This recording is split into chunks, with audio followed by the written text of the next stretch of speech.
Hello दोस्तों, तो आज हम लोग पढ़ने जा रहे हैं समाकलन जिसे इंग्लिश में इंटीग्रल्स और इसे प्रति अवकलज भी कहते हैं, यानी ये अवकलन का उल्टा होता है। हम समाकलन को करने से पहले हमें फॉर्मूले ज़रूर याद होने चाहिए।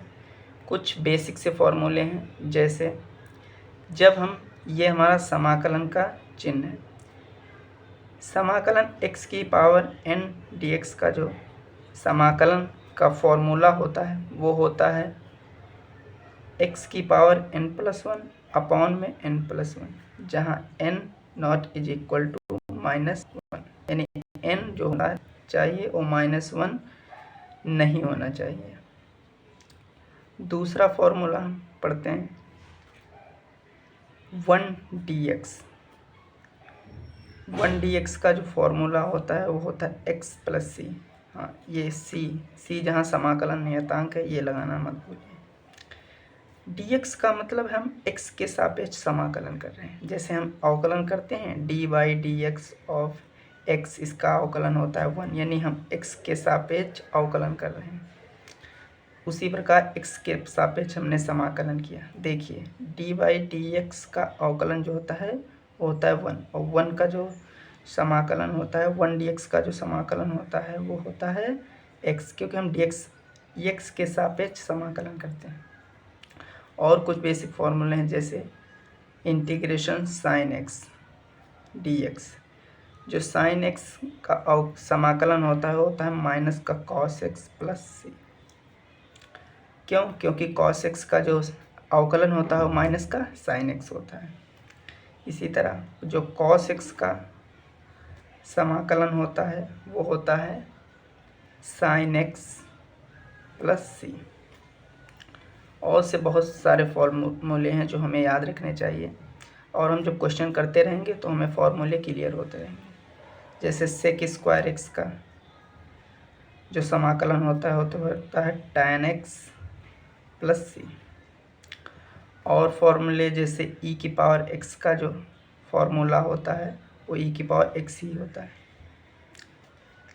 और फॉर्मूले जैसे हमने पढ़ा है कि dy/dx ऑफ log x का जो अवकलन होता है 1/x। इसी प्रकार 1/x का जो इंटीग्रेशन होता है log x प्लस c। इसी प्रकार हम बहुत से फार्मूले पढ़ेंगे आगे चलिए। तो समाकलन के कुछ गुण हैं, इसे हम कैसे बेसिक से सीखेंगे। जैसे हमने कहा कि इंटीग्रेशन fx का हमें dx के सापेक्ष समाकलन करना है। तो fx का समाकलन जैसे हमने किया, ये एक फंक्शन है, तो fx का समाकलन हमने किया f'(x + c), जहाँ c हमारा समाकलन नियतांक है। और कुछ जैसे हमने कोई कांस्टेंट इससे मल्टीप्लाई होता है, मान लो k, तो अब हमें इसे करना है समाकलन। तो सबसे पहले हम k को बाहर निकालेंगे, फिर हम उसके बाद fx को इंटीग्रेट करेंगे। अब ये जो k और fx का f'(x और प्लस c, ये हमारा हो जाएगा समाकलन। अब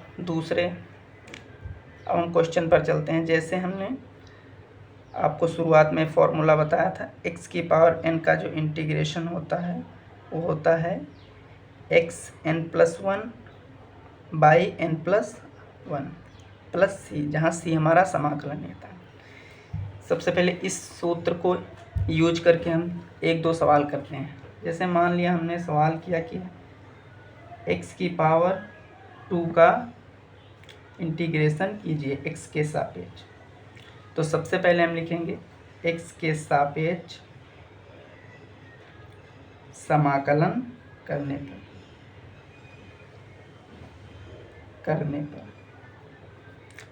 तो अब हमें फॉर्मूला पता है, x की पावर n का जो फॉर्मूला होता है x n+1 अपॉन में n+1, और c तो हर किसी में लगेगा। क्यों?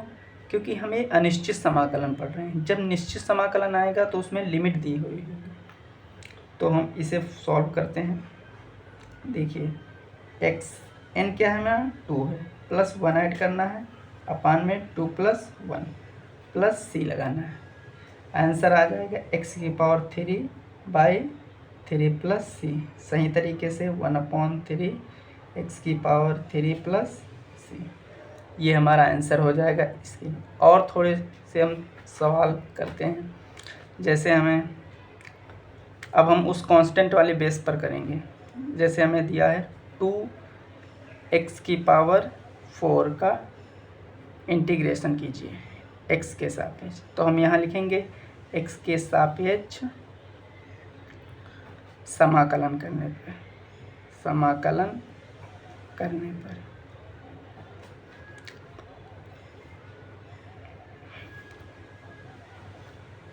पर अब सबसे पहले हम क्या करते हैं, बेसिक हम जो कांस्टेंट होता है उसे हम बाहर करते हैं। हमने बाहर किया x⁴ और dx। अब हम वही x⁴n वाला फॉर्मूला लगाएंगे, तो 2x⁴ + 1/4 + 1 प्लस सी, क्योंकि हमारा यहाँ पर समाकलन हो गया है। जैसे हमें फॉर्मूले को यूज करके समाकलन करेंगे, सी जरूर ऐड करेंगे, जहाँ सी हमारा समाकलन नियतांक है। अब 2x⁵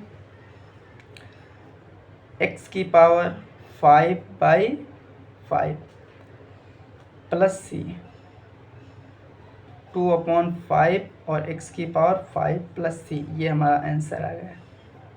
इसी प्रकार बहुत से ऐसे सूत्र बन सकते हैं, यानी ऐसे क्वेश्चन इसी सूत्र बेस पर ऐसे क्वेश्चन पूछे जा सकते हैं।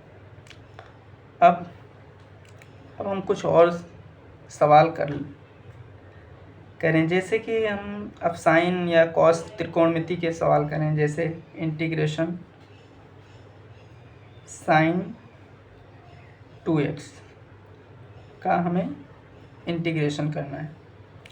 सबसे पहले हम sin x का इंटीग्रेशन फॉर्मूला याद होना चाहिए।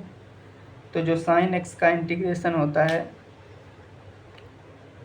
sin x का जो इंटीग्रेशन होता है वो होता है माइनस का cos x प्लस सी, ये होता है हमारा sin x का इंटीग्रेशन। अब यहाँ पर देखिए 2x है। अब ये कांस्टेंट, ये ऐसा नहीं है कि यहाँ पर है तो हम इसे बाहर ले लेंगे, नहीं, ये इसके गुणज में है, ना कि ये इसके मल्टीप्लाई, इसके एंगल के मल्टीप्लाई में है। तो ऐसे सवालों में हम दो विधि, ये तो हम जब हम टी मानने वाला आगे करेंगे तब हम इसे और भी विधि से समझेंगे। लेकिन यहाँ पर हम देखिए इंटीग्रेशन में क्या होता है, जैसे डिफ्रेंशिएशन में होता था कि जो मल्टीप्लाई में गुणज में होता था उसके गुणे में आगे सामने आ जाता है। इसी प्रकार इसमें जब हम करते हैं तो ये देखिए sin x का समाकलन cos x, यानी x के जगह पर 2x है हमने लिखा, और ये अपॉन में जो गुणज में होता है वो अपॉन में आ जाता है प्लस सी, आंसर। धन्यवाद। अब हम आगे की क्लास में इससे और भी प्रश्नावली करेंगे, जो 7.1 है वहाँ से शुरुआत करेंगे। ये हमारा बेसिक था। धन्यवाद। अगर आपको वीडियो पसंद आई हो तो चैनल को सब्सक्राइब और वीडियो को लाइक कीजिए।